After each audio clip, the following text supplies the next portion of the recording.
I am about to transfer the stitches on my circular needle to double pointed needles so that I can work the next decrease. I've already done the decrease round, which was knit 3 together, knit 1, and I also did work rounds 9 through 12 of brick pattern and with contrast color knit 1 round. I did that all on the circulars. But now the next decrease round is knit 2 together all around, leaving you with 20 stitches, and that 20 stitches is not enough to get around a 16-inch circular needle. The first thing I'll do is take off my beginning of round marker because it will not stay on a double pointed needle. It'll just fall off. In order to remind myself about which is the first needle, I place a removable stitch marker in the fabric below where the first needle will be.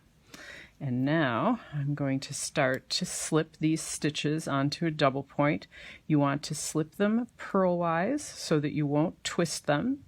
And also because the instructions say knit 2 together all around, you want to have an even number of stitches on each needle. It doesn't matter if you have different number of stitches on each needle, but it should be even because what you're going to be doing is knit 2 together, knit 2 together, knit 2 together, knit 2 together, knit 2 together. If there was an odd number, you would knit 2 together and then you'd be left with this one and you'd have to slip it back onto the other needle in order to work it together with its partner. So just make sure you've got even number of stitches on each needle. So there's some stitches on the first needle. I didn't even count. That's fine.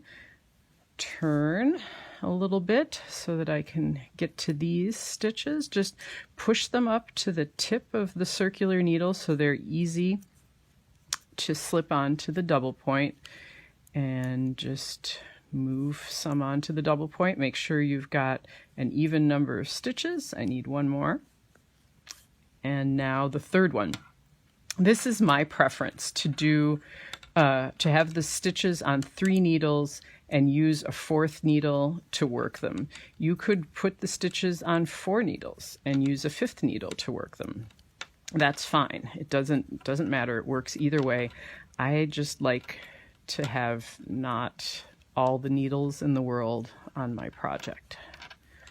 So definitely I've got wildly different numbers of stitches here, but it's going to work out.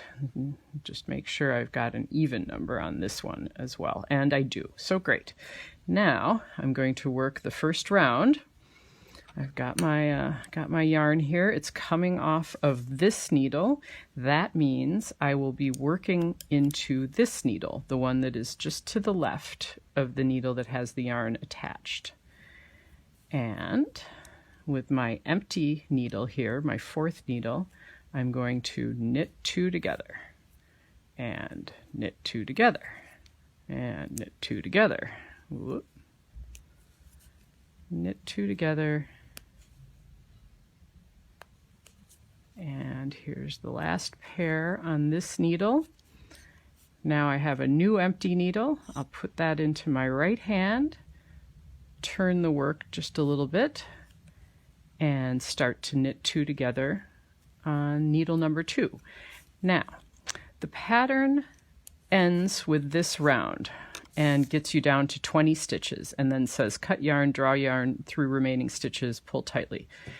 20 stitches is quite a lot for pulling the yarn through. So we would recommend that after you finish this round of knit 2 together, you immediately do another round of knit 2 together. And you may need to reorganize your stitches a bit. For instance, I'm going to have to slip this stitch onto the next needle so that I preserve an even number of stitches on each needle. But that's not too hard to do, and 10 stitches is a better number of stitches for pulling through the yarn on the top of a hat.